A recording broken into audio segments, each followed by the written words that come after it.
Chapter 1 of Greenmantle. Author's Preface to Caroline Grosvenor. During the past year, in the intervals of an active life, I have amused myself with constructing this tale. It has been scribbled in every kind of odd place and moment, in England and abroad, during long journeys, in half-hours between graver tasks, and it bears, I fear, the mark of its gypsy begetting. But it has amused me to write, and I shall be well repaid if it amuses you, and a few others, to read. Let no man or woman call its events improbable. The war has driven that word from our vocabulary, and melodrama has become the prosiest realism. Things unimagined before happen daily to our friends by sea and land. The one chance in 1,000 is habitually taken, and, as often as not, succeeds. Coincidence, like some new Briareus, stretches 100 long arms hourly across the earth. Some day, when the full history is written, sober history with ample documents, the poor romancer will give up business and fall to reading Miss Austen in a hermitage. The characters of this tale, if you think hard, you will recall. Sandy you know well. That great spirit was last heard of at Basra, where he occupies the post that once was Harry Bullivant's. Richard Hannay is where he longed to be, commanding his battalion on the ugliest bit of front in the west. Mr. John S. Blenkiron, full of honor and wholly cured of dyspepsia, has returned to the States after vainly endeavoring to take Peter with him. As for Peter, he has attained the height of his ambition. He has shaved his beard and joined the Flying Corps. Chapter 1. A mission is proposed. I had just finished breakfast and was filling my pipe when I got Bullivant's telegram. It was at Furling, the big country house in Hampshire, where I had come to convalesce after Luce, and Sandy, who was in the same case, was hunting for the marmalade. I flung him the flimsy with the blue strip pasted down on it, and he whistled. "Hello, Dick! You've got the battalion. Or maybe it's a staff billet. You'll be a blighted brass hat coming it heavy over the hard-working regimental officer. And to think of the language you've wasted on brass hats in your time." I sat and thought for a bit, for the name Bullivant carried me back 18 months to the hot summer before the war. I had not seen the man since, though I had read about him in the papers. For more than a year I had been a busy battalion officer, with no other thought than to hammer a lot of raw stuff into good soldiers. I had succeeded pretty well, and there was no prouder man on earth than Richard Hannay when he took his Lennox Highlanders over the parapets on that glorious and bloody 25th day of September. Luce was no picnic, and we had some ugly bits of scrapping before that. But the worst bit of the campaign I had seen was a tea party to the show I'd been in with Bullivant before the war started. The sight of his name on a telegram form seemed to change all my outlook on life. I'd been hoping for the command of the battalion and looking forward to being in at the finish with Brother Boche. But this message jerked my thoughts onto a new road. There might be other things in the war than straightforward fighting. Why on earth should the Foreign Office want to see an obscure major of the new army, and want to see him in double-quick time? "Going up to town by the 10 train," I announced. "I'll be back in time for dinner." "Try my tailor," said Sandy. "He's got a very nice taste in red tabs. You can use my name." An idea struck me. "You're pretty well all right now. If I wire for you, will you pack your own kit and mine and join me?" "Right-o! I'll accept a job on your staff if they give you a corps. If so be as you come down tonight, be a good chap and bring a barrel of oysters from Sweeting's." I travelled up to London in a regular November drizzle, which cleared up about Wimbledon to watery sunshine. I never could stand London during the war. It seemed to have lost its bearings and broken out into all manner of badges and uniforms, which didn't fit in with my notion of it. One felt the war more in its streets than in the field, or rather one felt the confusion of war without feeling the purpose. I dare say it was all right, but since August 1914 I never spent a day in town without coming home depressed to my boots. I took a taxi and drove straight to the Foreign Office.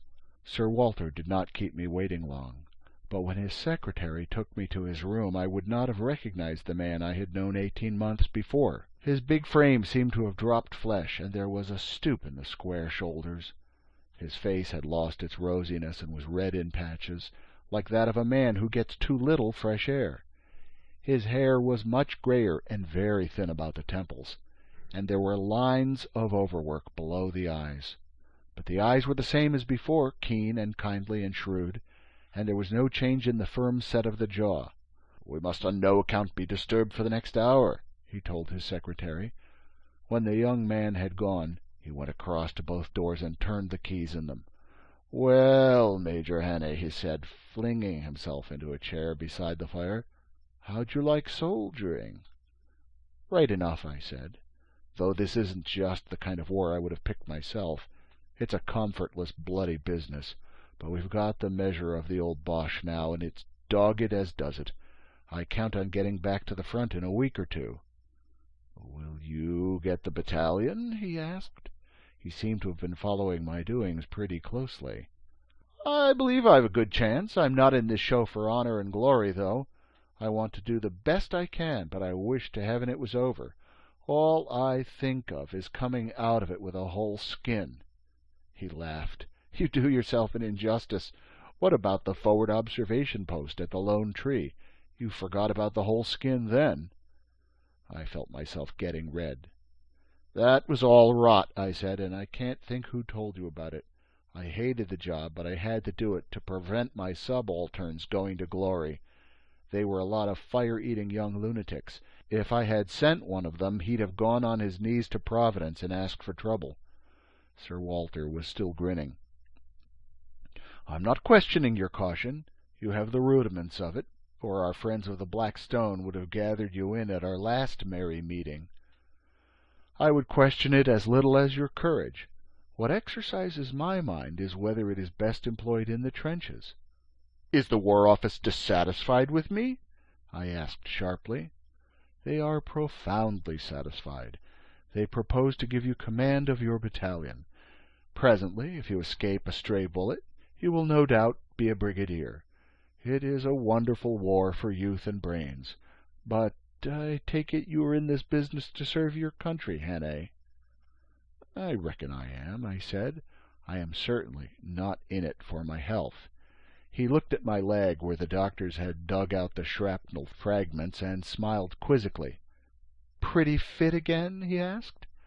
"Tough as a sjambok. I thrive on the racket and eat and sleep like a schoolboy." He got up and stood with his back to the fire, his eyes staring abstractedly out of the window at the wintry park. "It is a great game, and you are the man for it, no doubt. But there are others who can play it, for soldiering today asks for the average rather than the exception in human nature. It's like a big machine where the parts are standardized. You are fighting, not because you are short of a job, but because you want to help England. How if you could help her better than by commanding a battalion or a brigade, or if it comes to that, a division? How if there is a thing which you alone can do? Not some embusque business in an office, but a thing compared to which your fight at Loos was a Sunday school picnic. You are not afraid of danger? Well, in this job you would not be fighting with an army around you, but alone. You're fond of tackling difficulties? Well, I can give you a task which will try all your powers. Have you anything to say?" My heart was beginning to thump uncomfortably. Sir Walter was not the man to pitch a case too high. "I am a soldier," I said, "and under orders." "True, but what I am about to propose does not come by any conceivable stretch within the scope of a soldier's duties. I shall perfectly understand if you decline. You'll be acting as I should act myself, as any sane man would. I would not press you for worlds. But if you wish it, I will not even make the proposal, but let you go here and now, and wish you good luck with your battalion. I do not wish to perplex a good soldier with impossible decisions." This piqued me and put me on my mettle. "I'm not going to run away before the guns fire. Let me hear what you propose." Sir Walter crossed to a cabinet, unlocked it with a key from his chain, and took a piece of paper from a drawer. It looked like an ordinary half-sheet of notepaper. "I take it," he said, "that your travels have not extended to the East?" "No," I said, "barring a shooting trip in East Africa." "Have you by any chance been following the present campaign there?" "I've read the newspapers pretty regularly since I went to hospital. I've got some pals in the Mesopotamia show, and of course I'm keen to know what's going to happen at Gallipoli and Salonika. I gather that Egypt is pretty safe. If you'll give me your attention for 10 minutes, I will supplement your newspaper reading." Sir Walter lay back in an armchair and spoke to the ceiling. It was the best story, the clearest and the fullest, I had ever got of any bit of the war. He told me just how and why and when Turkey had left the rails. I heard about her grievances over our seizure of her ironclads, of the mischief the coming of the Goeben had wrought, of Enver and his precious committee, and the way they had got a cinch on the old Turk. When he had spoken for a bit, he began to question me. "You are an intelligent fellow, and you will ask how a Polish adventurer, meaning Enver, and a collection of Jews and gypsies should have got control of a proud race. The ordinary man will tell you that it was German organization, backed up with German money and German arms. You will inquire again, since Turkey is primarily a religious power, Islam has played so small a part in it all. The Sheikh-ul-Islam is neglected, and though the Kaiser proclaims a holy war and calls himself Haji Mohammed Guillermo, and says the Hohenzollerns are descended from the Prophet, that seems to have fallen pretty flat. The ordinary man again will answer that Islam in Turkey is becoming a back number, and that Krupp guns are the new gods. Yet I don't know. I don't quite believe in Islam becoming a back number. Look at it another way," he went on. "If it were Enver and Germany alone dragging Turkey into a European war for purposes that no Turk cared a rush about, we might expect to find the regular army obedient, and Constantinople. But in the provinces where Islam is strong, there would be trouble. Many of us counted on that, but we've been disappointed. The Syrian army is as fanatical as the hordes of the Mahdi. The Senussi have taken a hand in the game. The Persian Moslems are threatening trouble. There is a dry wind blowing through the east, and the parched grasses wait the spark. And that wind is blowing towards the Indian border. Whence comes that wind, think you?" Sir Walter had lowered his voice and was speaking very slow and distinct. I could hear the rain dripping from the eaves of the window, and far off the hoot of taxis in Whitehall. "Have you an explanation, Hannay?" he asked again. "It looks as if Islam had a bigger hand in the thing than we thought," I said. "I fancy religion is the only thing to knit up such a scattered empire." "You are right," he said. "You must be right. We have laughed at the holy war, the jihad that old von der Goltz prophesied. But I believe that stupid old man with the big spectacles was right. There is a jihad preparing. The question is, how?" "I'm hanged if I know," I said. "But I bet it won't be done by a pack of stout German officers in pickelhaubes. I fancy you can't manufacture holy wars out of Krupp guns alone and a few staff officers and a battle-cruiser with her boilers burst." "Agreed. They are not fools, however much we try to persuade ourselves of the contrary.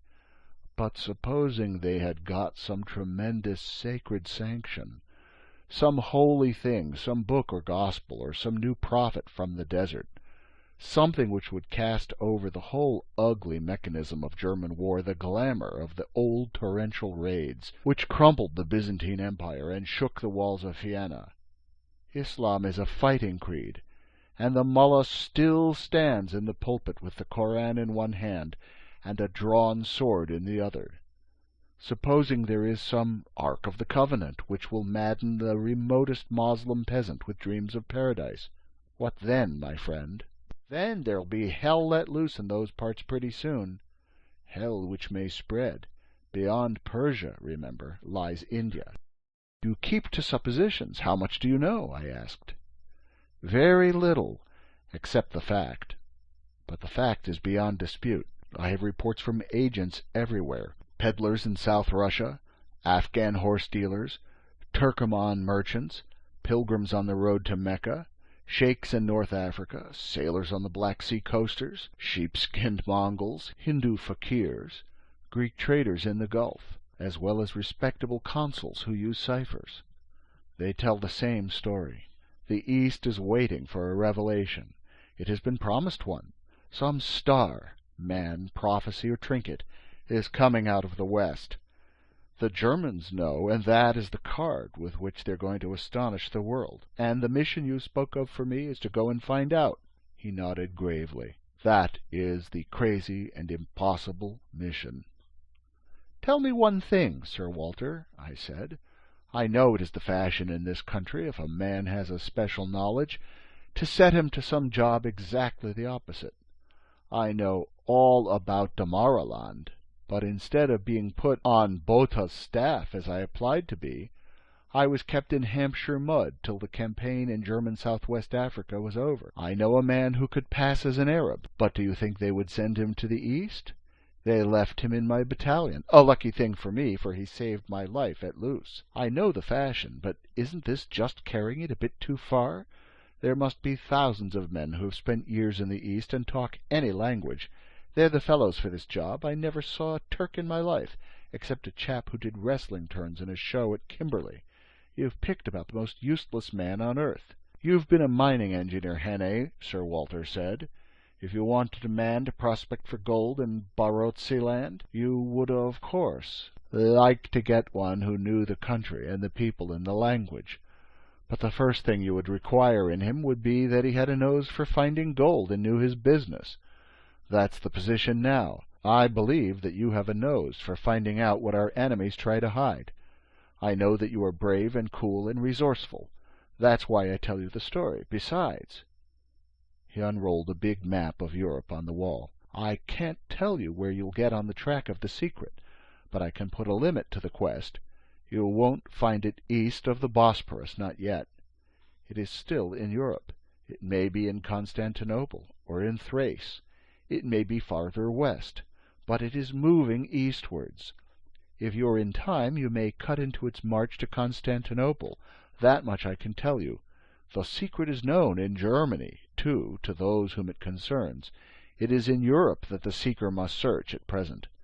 "Tell me more," I said. "You can give me no details and no instructions. Obviously you can give me no help if I come to grief." He nodded. "You would be beyond the pale." "You give me a free hand?"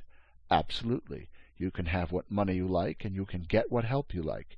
You can follow any plan you fancy and go anywhere you think fruitful. We can give no directions." "One last question. You say it's important. Tell me just how important." "It is life and death," he said solemnly. "I can put it no higher and no lower. Once we know what is the menace, we can meet it. As long as we are in the dark, it works unchecked, and we may be too late. The war must be won or lost in Europe. Yes, but if the East blazes up, our effort will be distracted from Europe, and the great coup may fail. The stakes are no less than victory and defeat, Hannay." I got out of my chair and walked to the window. It was a difficult moment in my life. I was happy in my soldiering, above all happy in the company of my brother officers. I was asked to go off into the enemy's lands on a quest for which I believed I was manifestly unfitted. A business of lonely days and nights, of nerve-wracking strain, of deadly peril shrouding me like a garment. Looking out on the bleak weather, I shivered. It was too grim a business, too inhuman for flesh and blood. But Sir Walter had called it a matter of life and death, and I had told him that I was out to serve my country. He could not give me orders, but was I not under orders, higher orders than my brigadiers? I thought myself incompetent, but cleverer men than me thought me competent, or at least competent enough for a sporting chance. I knew in my soul that if I declined I should never be quite at peace in the world again, and yet Sir Walter had called the scheme madness, and said that he himself would never have accepted. How does one make a great decision? I swear that when I turned round to speak I meant to refuse, but my answer was yes, and I had crossed the Rubicon. My voice sounded cracked and far away. Sir Walter shook hands with me, and his eyes blinked a little. "I may be sending you to your death, Hannay. Good God, what a damned task Mistress Duty is. If so, I shall be haunted with regrets, but you will never repent. Have no fear of that. You've chosen the roughest road, but it goes straight to the hilltops." He handed me the half-sheet of notepaper. On it were written 3 words: Khazreddin, Cancer, and V.I. "That is the only clue we possess," he said. "I cannot construe it, but I can tell you the story. We have had our agents working in Persia and Mesopotamia for years, mostly young officers of the Indian army. They carry their lives in their hands, and now and then one disappears, and the sewers of Baghdad might tell a tale. But they find out many things, and they count the game worth the candle. They have told us of the star rising in the west, but they could give us no details. All but one, the best of them. He had been working between Mosul and the Persian frontier as a muleteer, and had been south into the Bakhtiari hills. He found out something, but his enemies knew that he knew, and he was pursued. 3 months ago, just before Kut, he staggered into Delamain's camp with 10 bullet holes in him and a knife slash on his forehead. He mumbled his name, but beyond that, the fact that there was a something coming from the west, he told them nothing. He died in 10 minutes. They found this paper on him, and since he cried out the word Khazreddin in his last moments, it must have had something to do with his quest. It's for you to find out if it has any meaning." I folded it up and placed it in my pocket-book. "What a great fellow! What was his name?" I asked. Sir Walter did not answer at once. He was looking out of the window. "His name," he said at last, "was Harry Bullivant. He was my son. God rest his brave soul." Chapter 2. The Gathering of the Missionaries. I wrote out a wire to Sandy, asking him to come up by the 2:15 train and meet me at my flat. "I have chosen my colleague," I said. "Billy Abernoth's boy? His father was at Harrow with me. I know the fellow. Harry used to bring him down to fish. Tallish, with a lean, high-boned face and a pair of brown eyes like a pretty girl's. I know his record, too. There's a good deal about him in this office. He rode through Yemen, which no white man ever did before. The Arabs let him pass, for they thought him stark mad, and argued that the hand of Allah was heavy enough on him without their efforts. He's a blood brother to every kind of Albanian bandit. Also, he used to take a hand in Turkish politics, and got a huge reputation. Some Englishman was once complaining to old Mahmud Shevkat about the scarcity of statesmen in Western Europe, and Mahmud broke in with, "Have you not the Honourable Arbuthnot? You say he's in your battalion. I was wondering what had become of him, for we tried to get hold of him here, but he had left no address. Ludovic Arbuthnot, yes, that's the man. Buried deep in the commissioned ranks of the new army. Well, we'll get him out pretty quick."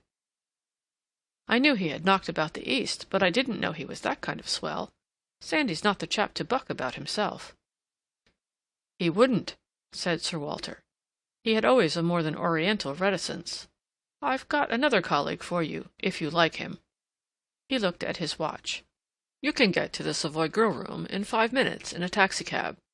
Go in from the Strand, turn to your left, and you will see in the alcove on the right side a table with one large American gentleman sitting at it. They know him there, so he will have the table to himself. I want you to go and sit down beside him. Say you come for me. His name is Mr. John Scantlebury Blankiron, now a citizen of Boston, Massachusetts, but born and raised in Indiana. Put this envelope in your pocket, but don't read its contents till you have talked to him.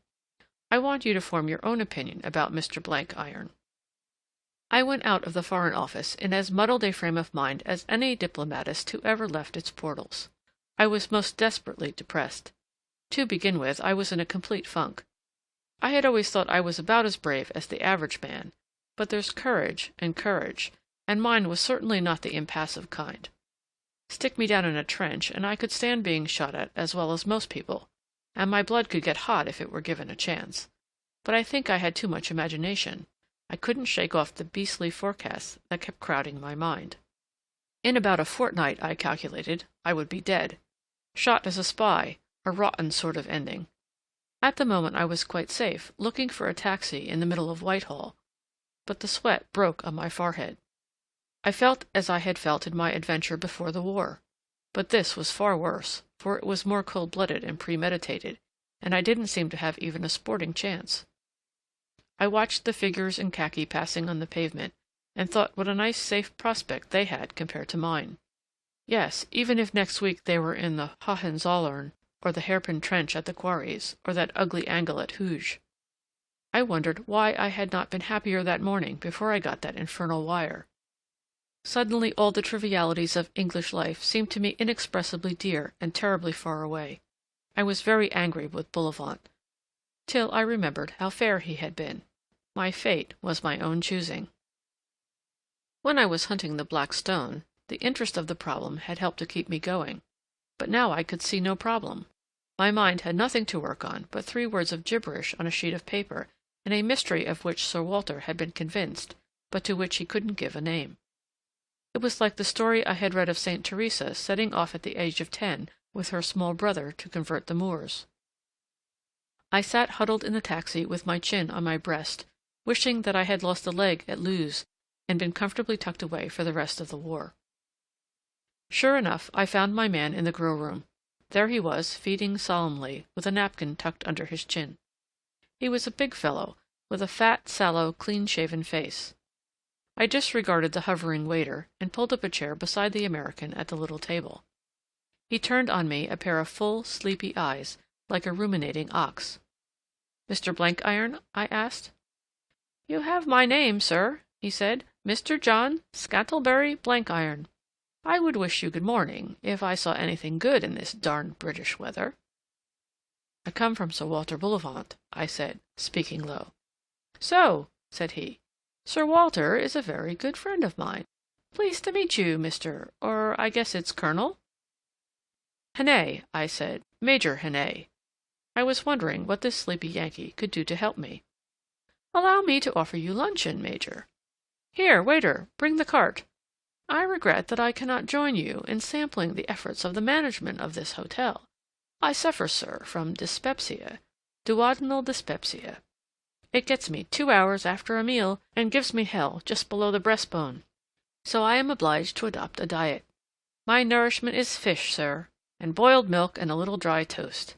It's a melancholy descent from the days when I could do justice to a lunch at Sherry's and sup off oyster crabs and devilled bones."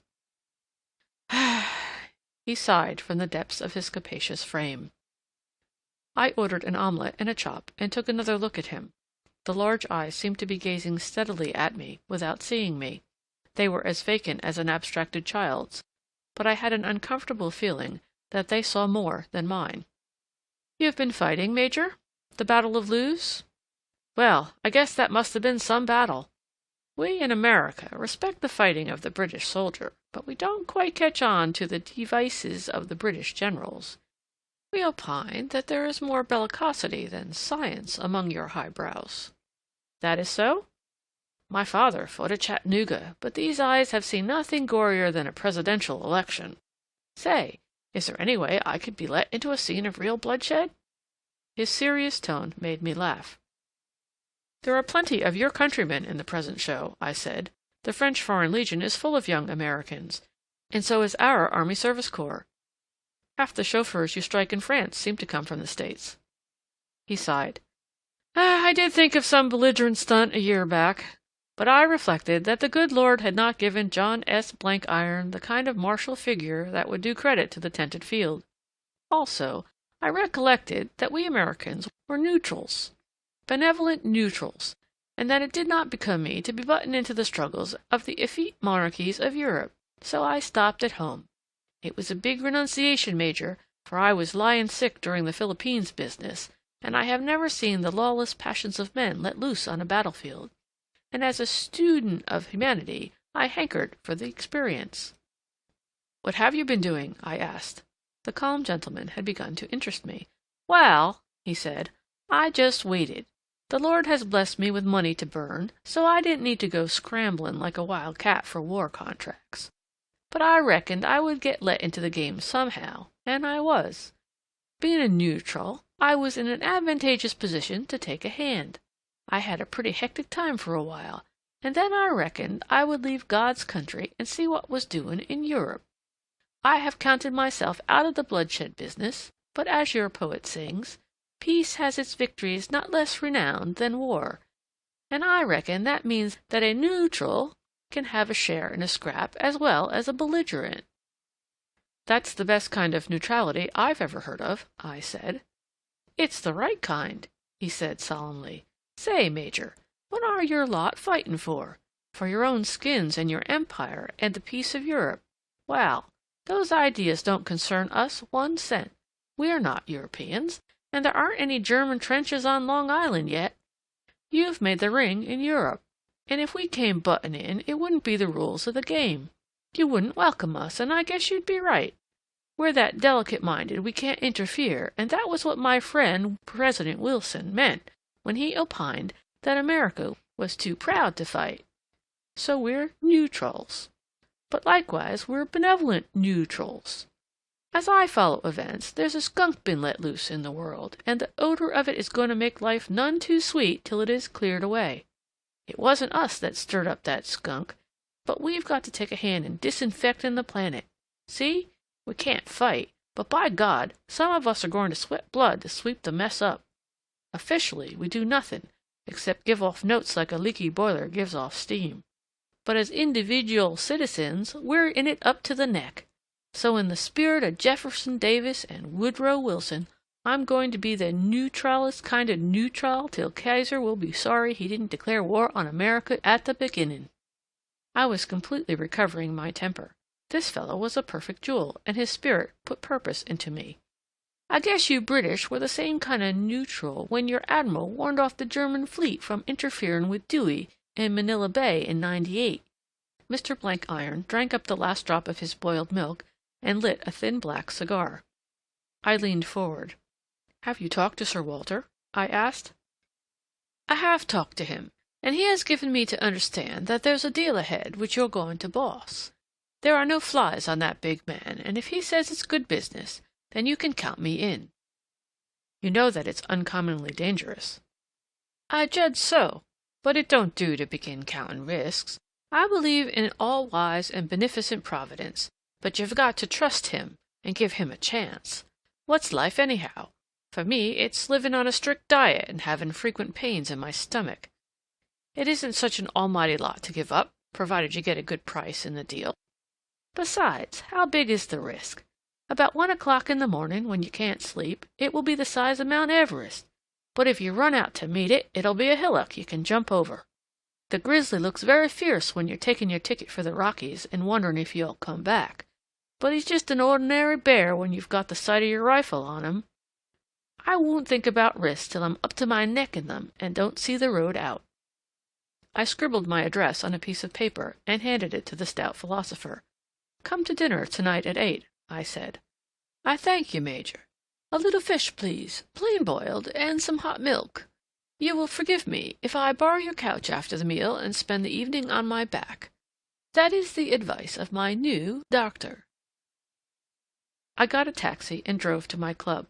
On the way, I opened the envelope Sir Walter had given me. It contained a number of jottings, the dossier of Mr. Blank-Iron. He had done wonders for the Allies in the States. He had nosed out the Dumba plot and had been instrumental in getting the portfolio of Dr. Albert. Von Pappen's spies had tried to murder him after he had defeated an attempt to blow up one of the big gun factories. Sir Walter had written at the end, "The best man we ever had, better than Scudder." He would go through hell with a box of bismuth tablets and a pack of patience cards. I went into the little back smoking room, borrowed an atlas from the library, poked up the fire, and sat down to think. Mr. Blank-Iron had given me the fill-up I needed. My mind was beginning to work now, and was running wide over the whole business. Not that I hoped to find anything by my cogitations. It wasn't thinking in an armchair that would solve the mystery. But I was getting a sort of grip on a plan of operations, and to my relief I had stopped thinking about the risks. Blank-Iron had shamed me out of that. If a sedentary dyspeptic could show that kind of nerve, I wasn't going to be behind him. I went back to my flat about 5 o'clock. My man Paddock had gone to the wars long ago, so I had shifted to one of the new blocks in Park Lane where they provide food and service. I kept the place on to have a home to go to when I got leave. It's a miserable business, holidaying in an hotel. Sandy was devouring tea-cakes with the serious resolution of a convalescence. "Well, Dick, what's the news? Is it a brass hat or the boot?" "Neither," I said. "But you and I are going to disappear from His Majesty's forces. Seconded for special service." "Oh, my sainted aunt," said Sandy. "What is it? For heaven's sake, put me out of pain. Have we to tout deputations of suspicious neutrals over munition works, or take the shivering journalist in a motor car where he can imagine he sees a Boche? The news will keep, but I can tell you this much. It's about as safe and easy as to go through the German lines with a walking stick." "Come, that's not so dusty," said Sandy, and began cheerfully on the muffins. I must spare a moment to introduce Sandy to the reader, for he cannot be allowed to slip into this tale by a side door. If you will consult the peerage, you will find that to Edward Cospatrick, 15th Baron Clanroyden, there was born in the year 1882, as his second son, Ludovic Gustavus Arbuthnot, commonly called the Honourable, etc.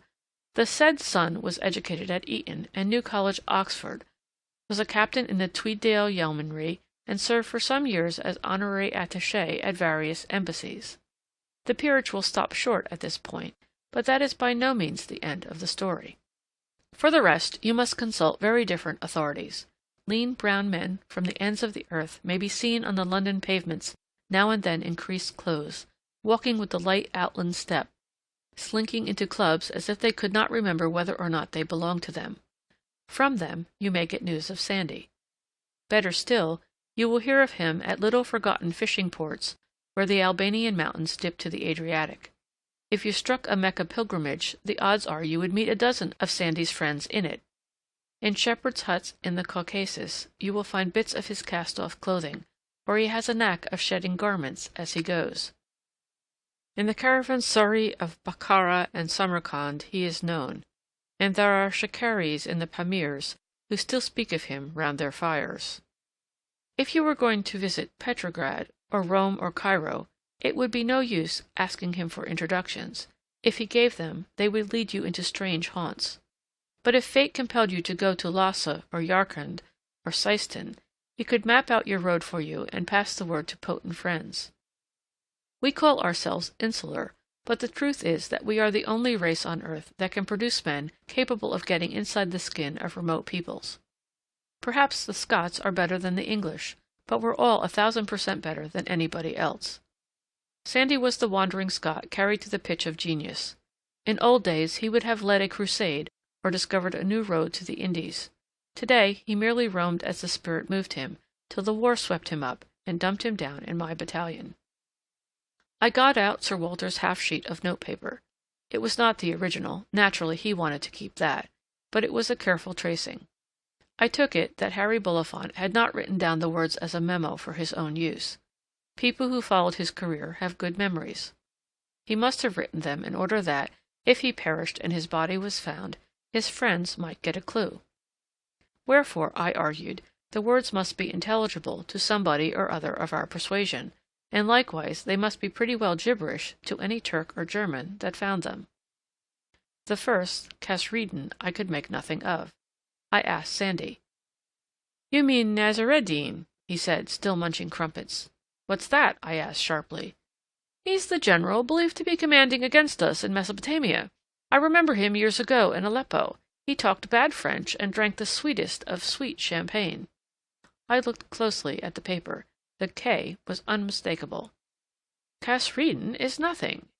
It means in Arabic the House of Faith, and might cover anything from Hagia Sophia to a suburban village. What's your next puzzle, Dick? Have you entered for a prize competition in a weekly paper?" "Cancer," I read out. "It is the Latin for a crab. Likewise it is the name of a painful disease. It is also a sign of the zodiac." V.I, I read. "There you have me. It sounds like the number of a motor car. The police would find out for you. I call this a rather difficult competition. What's the prize?" I passed him the paper. "Who wrote it? It looks as if he had been in a hurry." "Harry Bullivant," I said. Sandy's face grew solemn. "Old Harry. He was at my tutor's. The best fellow God ever made. I saw his name in the casualty list before cut. Harry didn't do things without a purpose. What's the story of this paper? Wait till after dinner, I said. I'm going to change and have a bath. There's an American coming to dine, and he's part of the business. Mr. Blankiron arrived punctual to the minute, in a fur coat like a Russian prince's. Now that I saw him on his feet, I could judge him better. He had a fat face, but was not too plump in figure, and very muscular wrists showed below his shirt cuffs. I fancied that, if the occasion called, he might be a good man with his hands. Sandy and I ate a hearty meal, but the American picked at his boiled fish and sipped his milk a drop at a time. When the servant had cleared away, he was as good as his word, and laid himself out on my sofa. I offered him a good cigar, but he preferred one of his own lean black abominations. Sandy stretched his length in an easy-chair and lit his pipe. "Now for your story, Dick," he said. I began, as Sir Walter had begun with me, by telling them about the puzzle in the Near East. I pitched a pretty good yarn, for I had been thinking a lot about it, and the mystery of the business had caught my fancy. Sandy got very keen. "It is possible enough. Indeed, I've been expecting it, though I'm hanged if I can imagine what card the Germans have got up their sleeve. It might be any one of 20 things. 30 years ago there was a bogus prophecy that played the devil in Yemen. Or it might be a flag such as Ali Wad Helu had, or a jewel like Solomon's necklace in Abyssinia.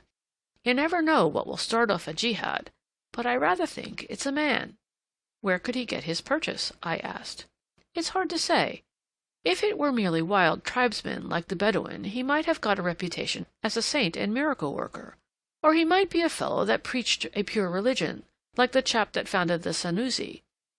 But I'm inclined to think he must be something extra special if he can put a spell on the whole Moslem world. The Turk and the Persian wouldn't follow the ordinary new theology game. He must be of the blood. Your Mahdis and mullahs and imams were nobodies, but they had only a local prestige. To capture all Islam, and I gather that is what we fear, the man must be of the Quraysh, the tribe of the Prophet himself." "But how could any impostor prove that? For I suppose he's an impostor." "He would have to combine a lot of claims. His descent must be pretty good to begin with, and there are families, remember, that claim the Quraysh blood. Then he'd have to be rather a wonder on his own account, saintly, eloquent, and that sort of thing, and I expect he'd have to show a sign, though what that could be I haven't a notion. You know the East about as well as any living man. Do you think that kind of thing is possible?" I asked. "Perfectly," said Sandy with a grave face. "Well, there's the ground cleared to begin with. Then there's the evidence of pretty well every secret agent we possess. That all seems to prove the fact. But we have no details and no clues except that bit of paper." I told them the story of it. Sandy studied it with wrinkled brows. "It beats me, but it may be the key for all that. A clue may be dumb in London and shout aloud at Baghdad." "That's just the point I was coming to. Sir Walter says this thing is about as important for our cause as big guns. He can't give me orders, but he offers the job of going out to find what the mischief is. Once he knows that, he says he can checkmate it.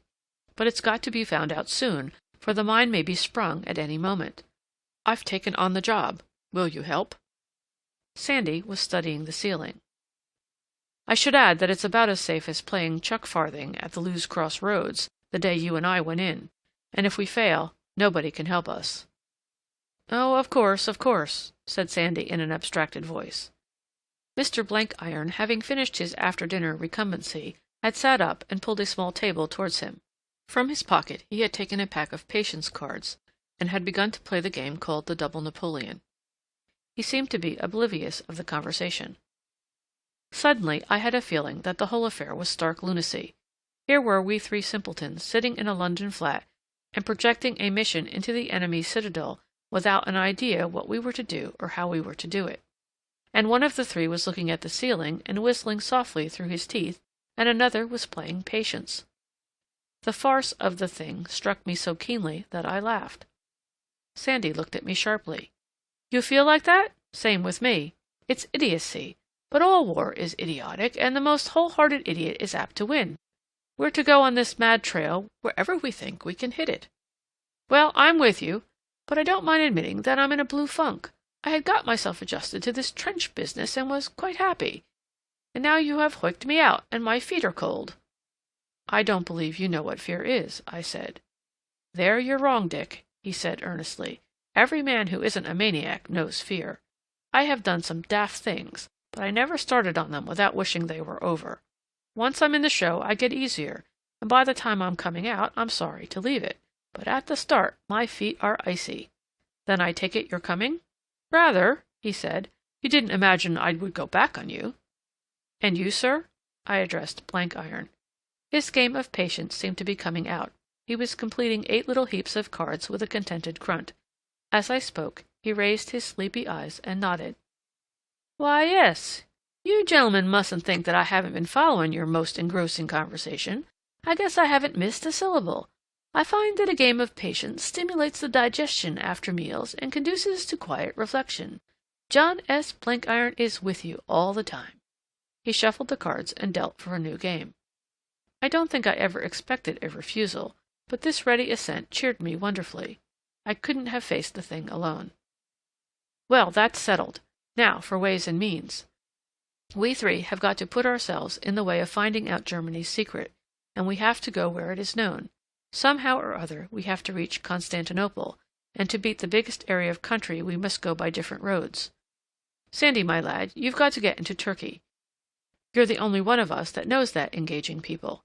You can't get in by Europe very easily, so you must try Asia. What about the coast of Asia Minor?" "It could be done," he said. "You'd better leave that entirely to me. I'll find out the best way. I suppose the Foreign Office will help me to get to the jumping-off place?" "Remember," I said, "it's no good getting too far east. The secret, so far as concerns us, is still west of Constantinople." "I see that. I'll blow in on the Bosporus by a short tack." "For you, Mr. Blank-Iron, I would suggest a straight journey. You're an American and can travel through Germany direct. But I wonder how far your activities in New York will allow you to pass as a neutral." "I have considered that, sir," he said. "I have given some thought to the peculiar psychology of the great German nation. As I read them, they're as cunning as cats, and if you play the feline game, they will outwit you every time. Yes, sir, they are no slouches at sleuth work. If I were to buy a pair of false whiskers and dye my hair and dress like a Baptist parson and go to Germany on the peace racket, I guess they'd be on my trail like a knife, and I should be shot as a spy inside of a week, or doing solitary in the Moabite prison. But they lack the larger vision. They can be bluffed, sir. With your approval, I shall visit the fatherland as John S. Blank-Iron, once a thorn in the side of their brightest boys on the other side. But it will be a different John S. I reckon he will have experienced a change of heart. He will have come to appreciate the great, pure, noble soul of Germany, and he will be sorrowing for his past like a converted gunman at a camp meeting. He will be a victim of the meanness and perfidy of the British government. I am going to have a first-class row with your Foreign Office about my passport, and I'm going to speak harsh words about them up and down this metropolis. I am going to be shadowed by your sleuths at my port of embarkation, and I guess I shall run up hard against the British legations in Scandinavia. By that time, our Teutonic friends will have begun to wonder what has happened to John S., and to think that maybe they have been mistaken in that child. So when I get to Germany, they will be waiting for me with an open mind. Then I judge my conduct will surprise and encourage them. I will confide to them valuable secret information about British preparations, and I will show up the British lion as the meanest kind of cur. You may trust me to make a good impression. After that I'll move eastwards to see the demolition of the British Empire in those parts. By the way, where is the rendezvous? This is the 17th of November. If we can't find out what we want in 2 months, we may chuck the job. On the 17th of January, we should foregather in Constantinople. Whoever gets there first waits for the others. If by that date we're not all present, it will be considered that the missing man has got into trouble and must be given up. If ever we get there, we'll be coming from different points and in different characters. So we want a rendezvous where all kinds of odd folk assemble. Sandy, you know Constantinople. You fix the meeting place. I've already thought of that, he said, and going to the writing table, he drew a little plan on a sheet of paper. That lane runs down from the Kurdish Bazaar in Galata to the ferry of Ratchik. Halfway down on the left side is a café kept by a Greek called Kaprasso. Behind the café is a garden, surrounded by high walls which were parts of the old Byzantine theatre. At the end of the garden is a shanty called the Garden House of Suleiman the Red. It has been in its time a dancing hall and a gambling hell, and God knows what else. It's not a place for respectable people, but the ends of the earth converge there, and no questions are asked. That's the best spot I can think of for a meeting place. The kettle was simmering by the fire. The night was raw, and it seemed the hour for whiskey punch. I made a brew for Sandy and myself, and boiled some milk for Blankiron. "What about language?" I asked. "You're all right, Sandy?" "I know German fairly well, and I can pass anywhere as a Turk. The first will do for eavesdropping, and the second for ordinary business." "And you?" I asked Blankiron. "I was left out at the Pentecost," he said. "I regret to confess I have no gift of tongues, but the part I have chosen for myself don't require the polyglot. Never forget I'm plain John S. Blankiron, a citizen of the great American Republic." "You haven't told us your own line, Dick," Sandy said. "I'm going to the Bosporus through Germany, and, not being a neutral, it won't be a very cushioned journey." Sandy looked grave. "That sounds pretty desperate. Is your German good enough?" "Pretty fair. Quite good enough to pass as a native. But officially I shall not understand one word. I shall be a Boer from Western Cape Colony, one of Moritz's old lot, who, after a bit of trouble, has got through Angola and reached Europe. I shall talk Dutch and nothing else. And my hat, I shall be pretty bitter about the British. There's a powerful lot of good swear words in the towel. I shall know all about Africa, and be panting to get another whack at the Vertongreinek. With luck they may send me to the Uganda show or to Egypt, and I shall take care to go by Constantinople. If I'm to deal with the Mohammedan natives, they're bound to show me what hand they hold. At least, that's the way I look at it." We filled our glasses, 2 of punch and 1 of milk, and drank to our next merry meeting. Then Sandy began to laugh, and I joined in. The sense of hopeless folly again descended on me. The best plans we could make were like a few buckets of water to ease the drought of the Sahara, or the old lady who would have stopped the Atlantic with a broom. I thought with sympathy of little Saint Teresa. Chapter 3 of Greenmantle by John Buchan. Peter Pienaar. Our various departures were unassuming, all but the Americans. Sandy spent a busy fortnight in his subterranean fashion. Now in the British Museum, now running about the country to see old exploring companions, now at the War Office, now at the Foreign Office, but mostly in my flat, sunk in an armchair and meditating. He left finally on December 1st as a king's messenger for Cairo. Once there, I knew the king's messenger would disappear, and some queer Oriental ruffian take his place. It would have been impertinence in me to inquire into his plans. He was the real professional, and I was only the dabbler. Blankiron was a different matter. Sir Walter told me to look out for squalls, and the twinkle in his eye gave me a notion of what was coming. The first thing the sportsman did was write a letter to the papers signed with his name. There had been a debate in the House of Commons on foreign policy, and the speech of some idiot there gave him his cue. He declared that he'd been heart and soul with the British at the start, but that he was reluctantly compelled to change his views. He said our blockade of Germany had broken all the laws of God and humanity, and he reckoned that Britain was now the worst exponent of Prussianism going. That letter made a fine racket, and the paper that printed it had a row with the censor. But that was only the beginning of Mr. Blankiron's campaign. He got mixed up with some mountebanks called the League of Democrats Against Aggression, gentlemen who thought that Germany was all right if we could only keep from hurting her feelings. He addressed a meeting under their auspices, which was broken up by the crowd, but not before John S. had got off his chest a lot of amazing stuff. I wasn't there, but a man who was told me that he had never heard such clotted nonsense. He said that Germany was right in wanting the freedom of the seas, and that America would back her up, and that the British Navy was a bigger menace to the peace of the world than the Kaiser's army. He admitted that he had once thought differently, but he was an honest man and not afraid to face facts. The oration closed suddenly when he got a Brussels sprout in the eye.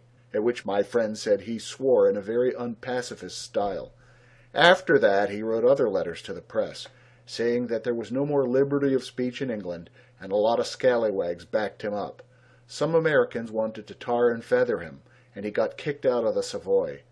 There was an agitation to get him deported, and questions were asked in Parliament, and the Under-Secretary for Foreign Affairs said his department had the matter in hand. I was beginning to think that Blenkiron was carrying his tomfoolery too far, so I went to Sir Walter, but he told me to keep my mind easy. "Our friend's motto is thorough," he said, "and he knows very well what he's about. We have officially requested him to leave, and he sails from Newcastle on Monday. He will be shadowed wherever he goes, and we hope to provoke more outbreaks. He is a very capable fellow." The last I saw of him was on the Saturday afternoon when I met him in St. James's Street and offered to shake hands. He told me that my uniform was a pollution, and made a speech to a small crowd about it. They hissed him, and he had to get into a taxi. As he departed, there was just the suspicion of a wink in his left eye. On Monday I read that he'd gone off, and the papers observed that our shores were well quit of him. I sailed on December 3rd from Liverpool in a boat bound for the Argentine that was due to put in at Lisbon. I had, of course, to get a Foreign Office passport to leave England, but after that my connection with the government ceased. All the details of my journey were carefully thought out. Lisbon would be a good jumping-off place, for it was the rendezvous of scallywags from most parts of Africa. My kit was an old Gladstone bag, and my clothes were the relics of my South African wardrobe. I let my beard grow for some days before I sailed, and since it grows fast, I went on board with the kind of hairy chin you will see on the young Boer. My name was now Brant, Cornelis Brant, at least so my passport said, and passports never lie. There were just 2 other passengers on that beastly boat, and they never appeared until we were out of the bay. I was pretty bad myself, but managed to move about all the time, for the frowst in my cabin would have sickened a hippo. The old tub took 2 days and a night to waddle from Ushant to Finisterre. Then the weather changed, and we came out of the snow squalls into something very like summer. The hills of Portugal were all blue and yellow, like the Kalahari, and before he'd made the Tagus I was beginning to forget I had ever left Rhodesia. There was a Dutchman among the sailors with whom I used to patter the taal, and but for "good morning" and "good evening" in broken English to the captain, that was about all the talking I did on the cruise. We dropped anchor off the quays of Lisbon on a shiny blue morning, pretty near warm enough to wear flannels. I had now got to be very wary. I did not leave the ship with the shore-going boat, but made a leisurely breakfast. Then I strolled on deck, and there, just casting anchor in the middle of the stream, was another ship with a blue and white funnel I knew so well. I calculated that a month before she had been smelling the mangrove swamps of Angola. Nothing could better answer my purpose. I proposed to board her, pretending I was looking for a friend, and come on shore from her, so that anyone in Lisbon who chose to be curious would think I had landed straight from Portuguese Africa. I hailed one of the adjacent ruffians and got into his rowboat with my kit. We reached the vessel, they called her the Henry the Navigator, just as the first shore boat was leaving. The crowd in it were all Portuguese, which suited my book. But when I went up the ladder, the first man I met was old Peter Pienaar. Here was a piece of sheer monumental luck. Peter had opened his eyes and mouth, and had got as far as "Allemachtig" when I shut him up. "Brant," I said, "Cornelis Brant, that's my name now, and don't you forget it. Who is the captain here? Is it still old Sloggett?" "Yeah," said Peter, pulling himself together. "He was speaking about you yesterday." This was better and better. I sent Peter below to get hold of Sloggett, and presently I had a few words with that gentleman in his cabin with the door shut. "You've got to enter my name in the ship's books. I came aboard at Mosamedes, and my name's Cornelis Brant." At first Sloggett was for objecting. He said it was a felony. I told him that I dared say it was, but he had got to do it for reasons which I couldn't give, but which were highly creditable to all parties. In the end he agreed, and I saw it done. I had a pull on old Sloggett, for I had known him ever since he owned a dissolute tugboat at Delagoa Bay. Then Peter and I went ashore and swaggered into Lisbon as if we owned De Beers. We put up at the big hotel opposite the railway station, and looked and behaved like a pair of low-bred South Africans home for a spree. It was a fine, bright day, so I hired a motor car and said I would drive it myself. We asked the name of some beauty spot to visit, and were told Cintra and shown the road to it. I wanted a quiet place to talk, for I had a good deal to say to Peter Pienaar. I christened that car the Lusitanian Terror, and it was a marvel that we did not smash ourselves up. There was something immortally wrong with its steering gear. Half a dozen times we slewed across the road, inviting destruction. But we got there in the end, and had luncheon in a hotel opposite the Moorish palace. There we left the car and wandered up the slopes of a hill, where, sitting among scrub very much like the veld, I told Peter the situation of affairs. But first a word must be said about Peter. He was the man that taught me all I ever knew of veldcraft, and a good deal about human nature besides. He was out of the old colony, Burgersdorp, I think, but he had come to the Transvaal when the Lindenberg goldfields started. He was the prospector, transport rider, and hunter in turns, but principally hunter. In those early days he was none too good a citizen. He was in Swaziland with Bob McNabb, and you know what that means. Then he took to working off bogus gold propositions on Kimberley and Johannesburg magnates, and what he didn't know about salting a mine wasn't knowledge. After that he was in the Kalahari, where he and Scotty Smith were familiar names. An era of comparative respectability dawned for him in the Matabele War, when he did uncommon good scouting and transport work. Cecil Rhodes wanted to establish him on a stock farm down Salisbury way, but Peter was an independent devil and would call no man master. He took to big game hunting, which was what God intended him for he could track a tsessebe in thick bush, and was far the finest shot I have seen in my life. He took parties to the Pungwe Flat and Barotse Land, and up to Tanganyika. Then he made a specialty of the Ngami region, where I once hunted with him, and he was with me when I went prospecting in Damara Land. When the Boer War started, Peter, like many of the very great hunters, took the British side and did most of our intelligence work in the North Transvaal. Byers would have hanged him if he could have caught him, and there was no love lost between Peter and his own people for many a day. When it was all over and things had calmed down a bit, he settled in Bulawayo and used to go with me when I went on trek. At the time when I left Africa 2 years before, I had lost sight of him for months, and heard that he was somewhere on the Congo poaching elephants. He always had a great idea of making things hum so loud in Angola that the Union government would have to step in and annex it. After Rhodes, Peter had the biggest notions south of the line.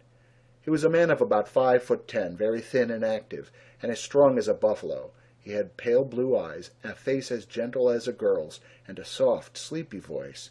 From his present appearance, it looked as if he had been living hard lately.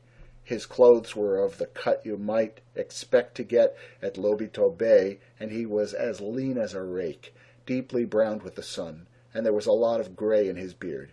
He was 56 years old, and used to be taken for 40. Now he looked about his age.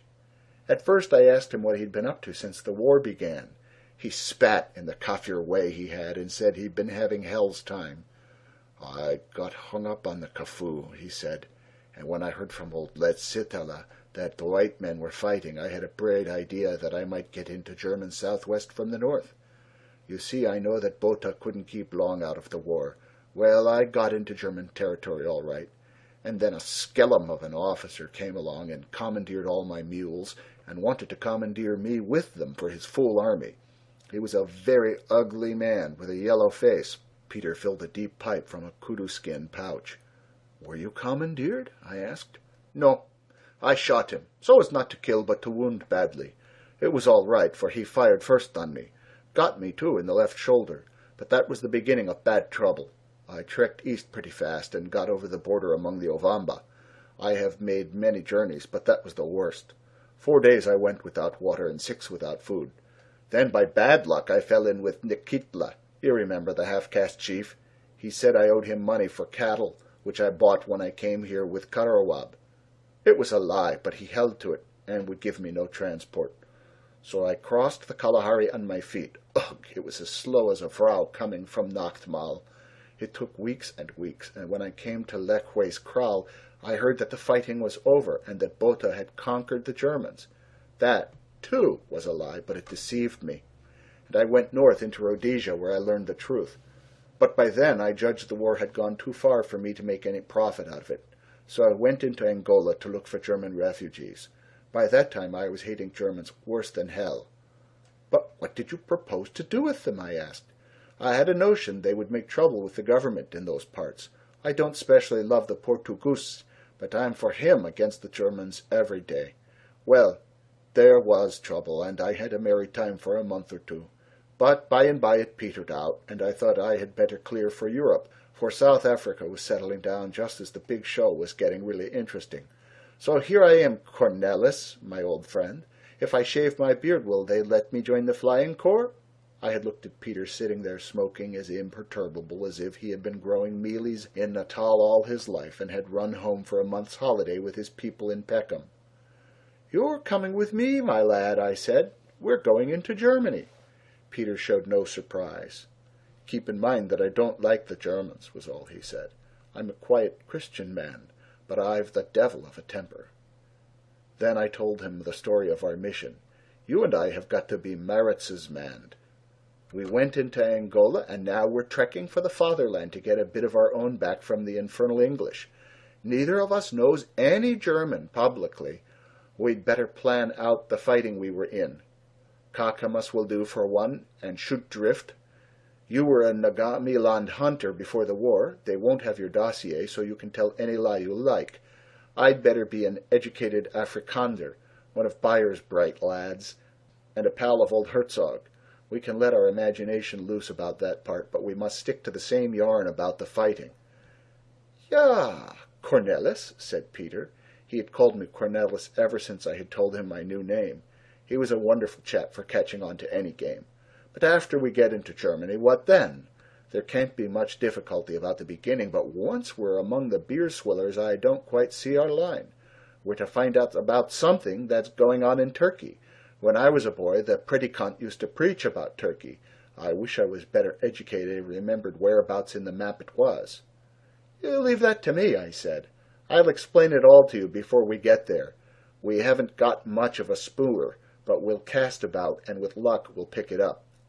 I've seen you do it often enough when we hunted kudu on the Kafur." Peter nodded. "Do we sit still in a German town?" he asked anxiously. "I shouldn't like that, Cornelis." "We move gently eastward to Constantinople," I said. Peter grinned. "We should cover a lot of new country. You can reckon on me, friend Cornelis. I've always had a hankering to see Europe." He rose to his feet and stretched his long arms. "We'd better begin at once. God, I wonder what's happened to old Solly Maritz with his bottle face. Yon was a fine battle at the drift when I was sitting up to my neck in the orange, praying that Brit's lads would take my head for a stone." Peter was as thorough a mountebank when he got started as Blenkiron himself. All the way back to Lisbon he yarned about Maritz and his adventures in German Southwest till I half believed they were true. He made a very good story of our doings, and by his constant harping on it I pretty soon got it into my memory. That was always Peter's way. He said if you were going to play a part you must think yourself into it. Convince yourself that you were it, till you really were it, and didn't act but behaved naturally. The two men who had started that morning from the hotel door had been bogus enough, but the two men that returned were genuine desperadoes itching to get a shot at England. We spent the evening piling up evidence in our favor. Some kind of republic had been started in Portugal, and ordinarily the cafes would have been full of politicians. But the war had quieted all these local squabbles, and the talk was of nothing but what was doing in France and Russia. The place we went to was a big, well-lighted show on a main street, and there were a lot of sharp-eyed fellows wandering about that I guessed were spies and police agents. I knew that Britain was the one country that doesn't bother about this kind of game, and that it would be safe enough to let ourselves go. I talked Portuguese fairly well, and Peter spoke it like a Lorenzo Marques barkeeper, with a lot of Shangan words to fill up. He started on Curaçao, which I reckoned was a new drink to him, and presently his tongue ran freely. Several neighbors pricked up their ears, and soon we had a small crowd round our table. We talked to each other of Maritz and our doings. It didn't seem to be a popular subject in that cafe. One big blue-black fellow said that Meretz was a dirty swine who would soon be hanged. Peter quickly caught his knife wrist with one hand and his throat with the other, and demanded an apology. He got it. The Lisbon boulevardiers have not lost any lions. After that there was a bit of a squash in our corner. Those near to us were very quiet and polite, but the outer fringe made remarks. When Peter said that if Portugal, which he admitted he loved, was going to stick to England, she was backing the wrong horse, there was a murmur of disapproval. One decent-looking old fellow who had the air of a ship's captain flushed all over his honest face, and stood up, looking straight at Peter. I saw that we had struck an Englishman, and mentioned it to Peter in Dutch. Peter played his part perfectly. He suddenly shut up, and with furtive looks around him, began to jabber to me in a low voice. He was the very picture of the old stage conspirator. The old fellow stood staring at us. "I don't very well understand this damn lingo," he said, "but if so be you dirty Dutchmen are saying anything against England, I'll ask you to repeat it, and if so be as you repeats it, I'll take either of you on and knock the face off him." He was a chap after my own heart, but I had to keep the game up. I said in Dutch to Peter that we mustn't get brawling in a public house. "Remember the big thing," I said darkly. Peter nodded, and the old fellow, after staring at us for a bit, spat scornfully and walked out. "The time is coming when the Englander will sing small," I observed to the crowd. We stood drinks to one or two, and then swaggered into the street. At the door a hand touched my arm, and looking down I saw a little scrap of a man in a fur coat. "Will the gentleman walk a step with me and drink a glass of beer?" he said in very stiff Dutch. "Who the devil are you?" I asked. "God strafe England," was his answer, and turning back the lapel of his coat, he showed some kind of ribbon in his buttonhole. "Amen," said Peter. "Lead on, friend, we don't mind if we do." He led us to a back street, and then up 2 pairs of stairs to a very snug little flat. The place was filled with fine red lacquer, and I guessed that art dealing was his nominal business. Portugal, since the Republic broke up the convents and sold up the big royalist grandees, was full of bargains in the lacquer and curio line. He filled us 2 long tankards of very good Munich beer. "Prosit," he said, raising his glass. "You are from South Africa. What make you in Europe?" We both looked sullen and secretive. "That's our own business," I answered. "You don't expect to buy our confidence with a glass of beer." "So," he said, "then I will put it differently. From your speech in the cafe, I judge you do not love the English." Peter said something about stamping on their grandmothers, a Kaffir phrase which sounded gruesome in Dutch. The man laughed. "That is all I want to know. You are on the German side." "That remains to be seen," I said. "If they treat me fair, I'll fight for them or for anybody else that makes war on England. England has stolen my country and corrupted my people and made me an exile. We Afrikanders do not forget. We may be slow, but we win in the end. We two are men worth a great price. Germany fights England in East Africa. We know the natives as no Englishman can ever know them. They are too soft and easy, and the Kaffirs laugh at them. But we can handle the blacks so they will fight like devils for fear of us. What is the reward, little man, for our services? I will tell you, there will be no reward. We ask none. We fight for hate of England." Peter grunted a deep approval. "That is good talk," said our entertainer, and his close-set eyes flashed. "There is room in Germany for men such as you. Where are you going now, I beg to know?" "To Holland," I said. "Then maybe we will go to Germany. We are tired with travel and may rest a bit. This war will last long, and our chance will come." "But you may miss your market," he said significantly. "Our ship sails tomorrow for Rotterdam. If you take my advice, you will go with her." This is what I wanted, for if we stayed in Lisbon, some real soldier of Meretz might drop in any day and blow the gaff. "I recommend you to sail in the Machado," he repeated. "There is work for you in Germany. Oh, yes, much work. But if you delay, the chance may pass. I will arrange your journey. It is my business to help the allies of my fatherland." He wrote down our names and an epitome of our doings contributed by Peter, who required 2 mugs of beer to help him through. He was a Bavarian, it seemed, and we drank to the health of Prince Ruprecht, the same blighter I was trying to do in at Loos. That was an irony which Peter unfortunately could not appreciate. If he could, he would have enjoyed it. The little chap saw us back to our hotel and was with us the next morning after breakfast, bringing the steamer tickets. We got on board about 2 in the afternoon, but on my advice he did not see us off. I told him that being British subjects and rebels at that, we did not want to run any risks on board, assuming a British cruiser caught us up and searched us. But Peter took £20 off him for travelling expenses, it being his rule never to miss an opportunity of spoiling the Egyptians. As we were dropping down the Tagus, we passed the old Henry the Navigator. "I met Sloggett in the street this morning," said Peter, "and he told me a little German man had been off in a boat at daybreak, looking up the passenger list. Yon was a right notion of yours, Cornelis. I'm glad we are going among Germans. They are careful people, whom it is a pleasure to meet." Chapter 4. Adventures of Two Dutchmen on the Loose. The Germans, as Peter said, are a careful people. A man met us on the quay at Rotterdam. I was a bit afraid that something might have turned up in Lisbon to discredit us, and that our little friend might have warned his pals by telegram. But apparently all was serene.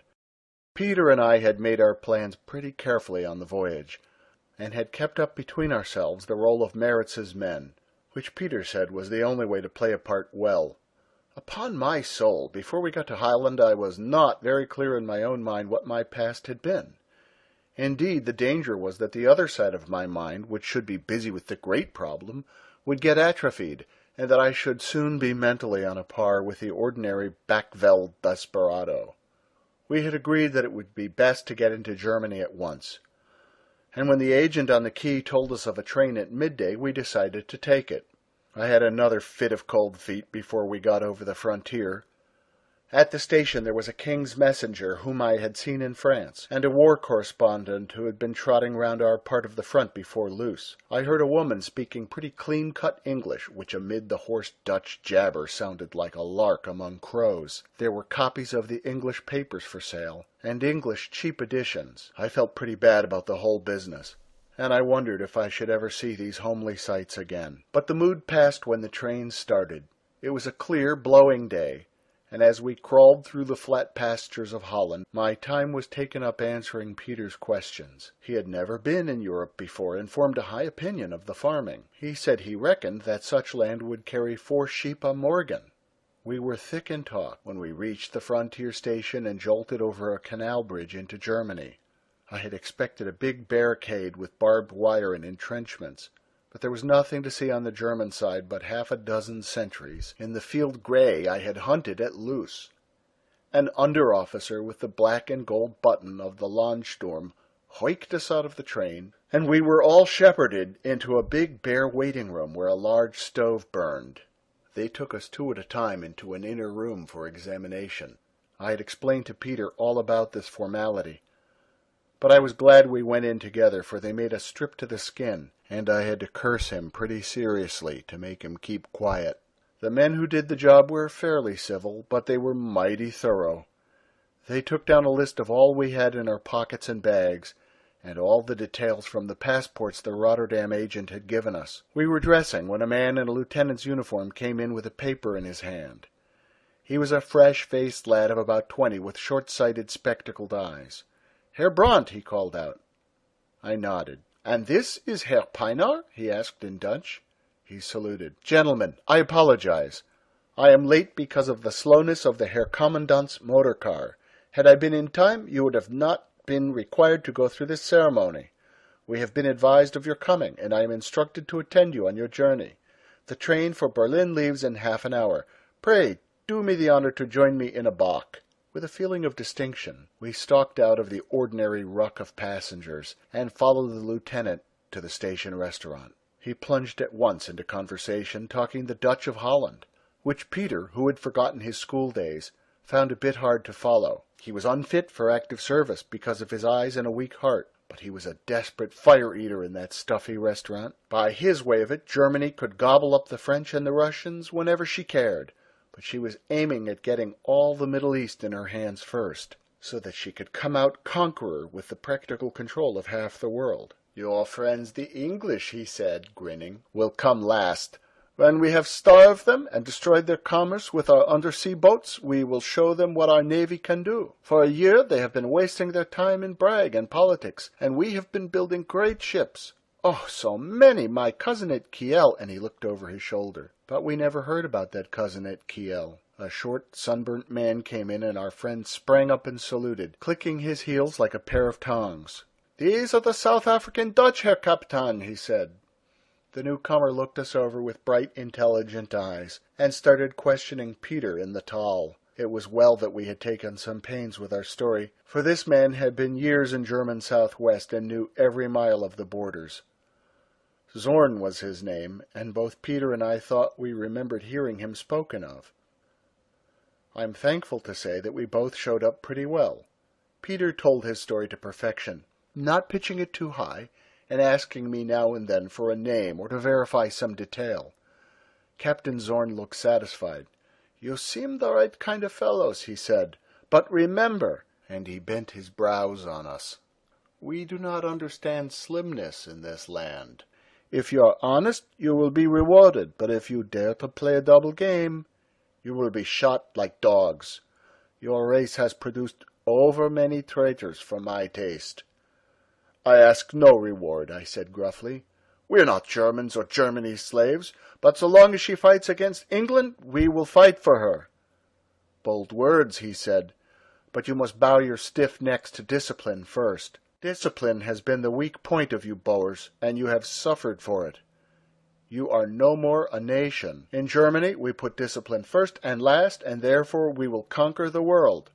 Off with you now. Your train starts in 3 minutes. We will see what von Stumm will make of you." That fellow gave me the best feel of any German I had yet met. He was a white man, and I could have worked with him. I liked his stiff chin and steady blue eyes. My chief recollection of our journey to Berlin was its commonplaceness. The spectacled lieutenant fell asleep, and for the most part we had the carriage to ourselves. Now and again a soldier on leave would drop in, most of them tired men with heavy eyes. No wonder, poor devils, for they were coming back from the Yser or Ypres salient. I would have liked to talk to them, but officially, of course, I knew no German, and the conversation I overheard did not signify much.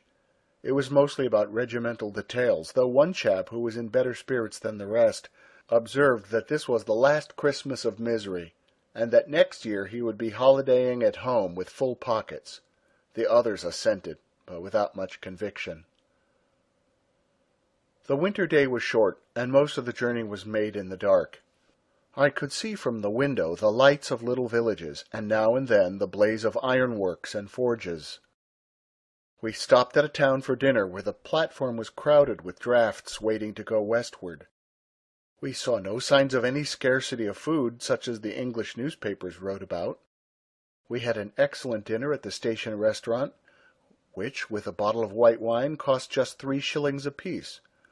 The bread, to be sure, was poor, but I can put up with the absence of bread if I get a juicy fillet of beef and as good vegetables as you will see in the Savoy. I was a little afraid of our giving ourselves away in our sleep, but I need have had no fear, for our escort slumbered like a hog with his mouth wide open. As we roared through the darkness, I kept pinching myself to make myself feel that I was in the enemy's land on a wild mission. The rain came on, and we passed through dripping towns, with the lights shining from the wet streets. As we went eastward, the lighting seemed to grow more generous. After the murk of London, it was queer to slip through garish stations with 100 arc lamps glowing, and to see long lines of lamps running to the horizon. Peter dropped off early, but I kept awake till midnight, trying to focus thoughts that persistently strayed. Then I too dozed and did not awake till about 5 in the morning, when we ran into a great busy terminus, as bright as midday. It was the easiest and most unsuspicious journey I ever made. The lieutenant stretched himself and smoothed his rumpled uniform. We carried our scanty luggage to a droshka, for there seemed to be no porters. Our escort gave the address of some hotel, and we rumbled out into brightly lit empty streets. "A mighty dorp," said Peter. "Of a truth, the Germans are a great people." The lieutenant nodded good-humoredly. "The greatest people on earth," he said, "as their enemies will soon bear witness." I would have given a lot for a bath, but I felt that it would be outside my part, and Peter was not of the washing persuasion. But we had a very good breakfast of coffee and eggs, and then the lieutenant started on the telephone. He began by being dictatorial. Then he seemed to be switched on to higher authorities, for he grew more polite, and at the end he fairly crawled. He made some arrangements, for he informed us that in the afternoon we would see some fellow whose title he could not translate into Dutch. I judged he was a great swell, for his voice became reverential at the mention of him. He took us for a walk that morning after Peter and I had attended to our toilets. We were an odd pair of scallywags to look at, but as South African as a wait-a-bit bush. Both of us had ready-made tweed suits, grey flannel shirts with flannel collars, and felt hats with broader brims than they like in Europe. I had strong-nailed brown boots. Peter a pair of those mustard-colored abominations which the Portuguese affect, and which made him hobble like a Chinese lady. He had a scarlet satin tie which you could hear a mile off. My beard had grown to a respectable length, and I trimmed it like General Smuts. Peter's was the kind of loose flapping thing the Takhar loves, which has scarcely ever been shaved, and is combed once in a blue moon. I must say we made a pretty solid pair. Any South African would have set us down as a Boer from the Backveld who had bought a suit of clothes in the nearest store, and his cousin from some one-horse thorp who had been to school and thought himself the devil of a fellow. We fairly reeked of the subcontinent, as the papers call it. It was a fine morning after the rain, and we wandered about in the streets for a couple of hours. They were busy enough, and the shops looked rich and bright with their Christmas goods, and one big store where I went to buy a pocket-knife was packed with customers. One didn't see very many young men, and most of the women wore mourning. Uniforms were everywhere, but their wearers generally looked like dugouts or office fellows. We had a glimpse of the squat building which housed the general staff, and took off our hats to it. Then we stared at the Marineamt, and I wondered what plots were hatching there behind old Tirpitz's whiskers. The Capitol gave one an impression of ugly cleanness, and a sort of dreary effectiveness, and yet I found it depressing, more depressing than London. I don't know how to put it, but the whole big concern seemed to have no soul in it, to be like a big factory instead of a city. You won't make a factory look like a house, though you decorate its front and plant rose bushes all around it. The place depressed and yet cheered me. It somehow made the German people seem smaller. At 3 o'clock the lieutenant took us to a plain white building in a side street with sentries at the door. A young staff officer met us and made us wait for 5 minutes in an anteroom. Then we were ushered into a big room with a polished floor on which Peter nearly sat down. There was a log fire burning, and seated at a table was a little man in spectacles with his hair brushed back from his brow like a popular violinist. He was the boss, for the lieutenant saluted him and announced our names. Then he disappeared, and the man at the table motioned us to sit down in 2 chairs before him. "Herr Brandt and Herr Pienaar?" he asked, looking over his glasses. But it was the other man that caught my eye. He stood with his back to the fire, leaning his elbows on the mantelpiece. He was a perfect mountain of a fellow, 6½ feet if he was an inch, with shoulders on him like a short-horned bull. He was in uniform, and the black and white ribbon of the Iron Cross showed at a buttonhole. His tunic was all wrinkled and strained, as if it could scarcely contain his huge chest, and mighty hands were clasped over his stomach. That man must have had the length of reach of a gorilla. He had a great, lazy, smiling face, with a square, cleft chin which stuck out beyond the rest. His brow retreated, and the stubby back of his head ran forward to meet it, while his neck below bulged out over his collar. His head was exactly the shape of a pear, with the sharp end topmost. He stared at me with his small, bright eyes, and I stared back. I had struck something I hadn't been looking for a long time, and until that moment I wasn't sure that it existed. Here was the German of caricature, the real German, the fellow we were up against. He was as hideous as a hippopotamus, but effective. Every bristle on his odd head was effective. The man at the table was speaking. I took him to be a civilian official of sorts, pretty high up from his surroundings, perhaps an under-secretary. His Dutch was slow and careful, but good. Too good for Peter. He had a paper before him and was asking us questions from it. They did not amount to much, being pretty well a repetition of those Zorn had asked us at the frontier. I answered fluently, for I had all our lies by heart. Then the man on the hearth-rug broke in. "I'll talk to them, Excellency," he said in German. "You are too academic for those outland swine." He began in the Tal, with the thick guttural accent that you get in German Southwest. "You have heard of me," he said. "I am the Colonel von Stumm who fought the Hereros." Peter pricked up his ears. "Ja, boss, you cut off the cheap Bavarian's head and sent it in pickle about the country. I have seen it." The big man laughed. "You see, I am not forgotten," he said to his friend, and then to us. "So I treat my enemies, and so will Germany treat hers. You too, if you fail me by a fraction of an inch." And he laughed out loud again. There was something horrible in that boisterousness. Peter was watching him from below his eyelids, as I have seen him watch a lion about to charge. He flung himself on a chair, put his elbows on the table, and thrust his face forward. "You have come from a damned muddled show. If I had merits in my power, I would have him flogged at a wagon's end. Fools and pig-dogs, they had the game in their hands, and they flung it away. We could have raised a fire that would have burned the English into the sea, and for lack of fuel they let it die down. Then they try to fan it when the ashes are cold." He rolled a paper pellet and flicked it into the air. "That is what I think of your idiot general," he said, "and of all you Dutch. As slow as a fat Frau, and as greedy as an Osvogel." We looked very glum and sullen. "A pair of dumb dogs," he cried. "1,000 Brandenburgers would have won in a fortnight. Zeitz hadn't much to boast of, mostly clerks and farmers and half-castes, and no soldier worth the name to lead them. But it took Botha and Smuts and a dozen generals to hunt him down. But Maritz?" His scorn came like a gust of wind. "Maritz did all the fighting there was," said Peter sulkily. "At any rate, he wasn't afraid of the sight of the khaki like your lot." "Maybe he wasn't," said the giant in a cooing voice.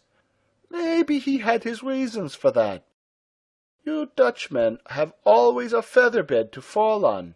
You can always turn traitor. Maritz now calls himself Robinson, and has a pension from his friend Botha." "That," said Peter, "is a very damned lie." "I asked for information," said Stumm with a sudden politeness. "But that is all past and done with. Maritz matters no more than your old Conges and Krugers. The show is over, and you are looking for safety, for a new master perhaps. But, man, what can you bring? What can you offer? You and your Dutch are lying in the dust with the yoke on your necks. The Pretoria lawyers have talked you round. You see that map?" And he pointed to a big one on the wall. "South Africa is colored green, not red for the English or yellow for the Germans. Some day it will be yellow, but for a little it will be green, the color of neutrals, of nothings, of boys and young ladies and chicken hearts." I kept wondering what he was playing at. Then he fixed his eyes on Peter. "What do you come here for? The game's up in your own country. What can you offer us Germans? If we gave you 10 million marks and sent you back, you could do nothing. Stir up a village row, perhaps, and shoot a policeman. South Africa is counted out in this war. Botha is a cleverish man and has beaten you calves' heads of rebels. Can you deny it?" Peter couldn't. He was terribly honest in some things, and these were for certain his opinions. "No," he said. "That is true, boss." "Then what in God's name can you do?" shouted Stumm. Peter mumbled some foolishness about nobbling Angola for Germany and starting a revolution among the natives. Stumm flung up his arms and cursed, and the under-secretary laughed. It was high time for me to chip in. I was beginning to see the kind of fellow this Stumm was, and as he talked I thought of my mission, which had got overlaid by my Boer past. It looked as if he might be useful. "Let me speak," I said. "My friend is a great hunter, but he fights better than he talks. He is no politician. You speak truth. South Africa is a closed door for the present, and the key to it is elsewhere, here in Europe and in the East, and in other parts of Africa. We have come to help you find the key." Stumm was listening. "Go on, my little Boer. It will be a new thing to hear a takhar on world politics." "You are fighting," I said, "in East Africa, and soon you may fight in Egypt. All the east coast north of the Zambesi will be your battleground. The English run about the world with little expeditions. I do not know where the places are, though I read of them in the papers. But I know my Africa. You want to beat them here in Europe and on the seas. Therefore, like wise generals, you try to divide them and have them scattered throughout the globe while you stick at home. That is your plan?" "Ha! A second Falkenhayn," said Stumm, laughing. "Well, England will not let East Africa go. She fears for Egypt, and she fears, too, for India. If you press her there, she will send armies and more armies, till she is so weak in Europe that a child can crush her. That is England's way. She cares more for her empire than for what may happen to her allies. So I say, press and still press there. Destroy the railway to the lakes. Burn her capital. Pen up every Englishman in Mombasa Island.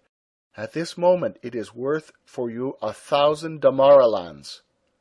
The man was really interested, and the under-secretary, too, pricked up his ears. "We can keep our territory," said the former. "But as for pressing, how the devil are we to press? The accursed English hold the sea. We cannot ship men or guns there. South are the Portuguese, and west the Belgians. You cannot move a mass without a lever." "The lever is there, ready for you," I said. "Then for God's sake show it to me," he cried. I looked at the door to see that it was shut, as if what I had to say was very secret. "You need men, and the men are waiting. They are black, but they are the stuff of warriors. All round your borders you have the remains of great fighting tribes, the Angoni, the Masai, the Manyumwenzi, and above all the Somalis of the north, and the dwellers on the upper Nile. The British recruit their black regiments there, and so do you. But to get recruits is not enough. You must set whole nations moving, as the Zulu under Chaka flowed over South Africa." "It cannot be done," said the under-secretary. "It can be done," I said quietly. "We two are here to do it." This kind of talk was jolly difficult for me, chiefly because of Stumm's asides in German to the official. I had, above all things, to get the credit of knowing no German, and if you understand a language well, it is not very easy when you are interrupted not to show that you know it, either by a direct answer or by referring to the interruption in what you say next. I had to be always on my guard, and yet it was up to me to be very persuasive and convince these fellows that I would be useful. Somehow or other, I had to get into their confidence. I have been for years up and down in Africa, Uganda and the Congo and the Upper Nile. I know the ways of the Kafir as no Englishman does.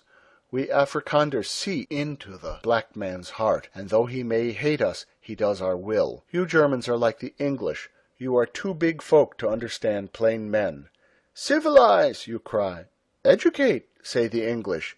The black man obeys and puts away his gods, but he worships them all the time in his soul. We must get his gods on our side, and then he will move mountains. We must do as John Laputa did with Sheba's necklace. "That's all in the air," said Stumm, but he did not laugh. "It is sober common sense," I said, "but you must begin at the right end. First find the race that fears its priests. It is waiting for you. The Mussulmans of Somaliland and the Abyssinian border and the blue and white Nile. They would be like dried grasses to catch fire if you used the flint and steel of their religion. Look what the English suffered from a crazy mullah who ruled only a dozen villages. Once get the flames going and they will lick up the pagans of the west and south. This is the way of Africa. How many thousands, think you, were in the Mahdi's army who never heard of the Prophet till they saw the black flags of the emirs going into battle?" Stumm was smiling. He turned his face to the official and spoke with his hand over his mouth, but I caught his words. They were, "This is the man for Hilda." The other pursed his lips and looked a little scared. Stumm rang a bell, and the lieutenant came in and clicked his heels. He nodded towards Peter. "Take this man away with you. We have done with him. The other fellow will follow presently." Peter went out with a puzzled face, and Stumm turned to me. "You are a dreamer, Brant," he said, "but I do not reject you on that account. Dreams sometimes come true, when an army follows the visionary. But who is going to kindle the flame?" "You," I said. "What the devil do you mean?" he asked. "That is your part. You are the cleverest people in the world. You have already half the Mussulman lands in your power. It is for you to show us how to kindle a holy war, for clearly you have the secret of it. Never fear, but we will carry out your order." "We have no secret," he said shortly, and glanced at the official, who stared out of the window. I dropped my jaw and looked the picture of disappointment. "I don't believe you," I said slowly. "You play a game with me. I have not come 6,000 miles to be made a fool of." "Discipline, by God!" Stumm cried. "This is none of your ragged commandos." In 2 strides he was above me and had lifted me out of my seat. His great hands clutched my shoulders, and his thumbs gouged my armpits. I felt as if I were in the grip of a big ape. Then very slowly he shook me so that my teeth seemed loosened and my head swam. He let me go, and I dropped limply back in the chair. "Now go, footsock, and remember that I am your master, I, Ulrich von Stumm, who owns you as a Kaffir owns his mongrel. Germany may have some use for you, my friend, when you fear me as you never feared your God." As I walked dizzily away, the big man was smiling in his horrible way, and that little official was blinking and smiling too. I had struck a dashed queer country, so queer that I had no time to remember that for the first time in my life I had been bullied without hitting back. When I realized it, I nearly choked with anger, but I thanked heaven I had shown no temper, for I remembered my mission. Luck seemed to have brought me into useful company.